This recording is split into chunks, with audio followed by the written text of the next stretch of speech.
বইয়ের দেওয়া বাজার করা টাকা মোবাইলে রিচার্জ করে কি বিপদে পড়লো দেখেন। আর এই নাও টাকা, যাও বাজার করে নিয়ে আসো। এতগুলো বাজার কিসের জন্য? কালকে না মেহমান দাওয়াত দিলাম, ভুলে গেছো নাকি? ও আচ্ছা আচ্ছা। এখানে লিস্টে যা যা লেখা আছে সবকিছু নিয়ে আসবা। যদি একটা কিছু বাদ পড়ে তাহলে তোমার খবর আছে। জলদি যাও।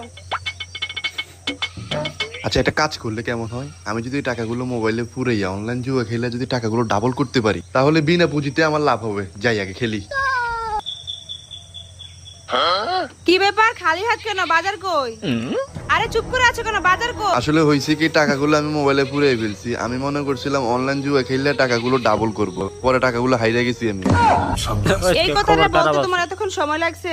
আরো ভয় পাইতেছিলাম, তুমি না আমার সাথে চিল্লাপাল্লা করো নাকি মারো আমারে। আরে না, মারবো কেন? কিছু টাকা হারলে হারছো আর কি। আসো, ঘরে আরো টাকা আছে, ওইগুলো তোমার দেবো, তুমি বাজার করে নিয়ে আসো। আরে দরজা বন্ধ করতেছো কেন?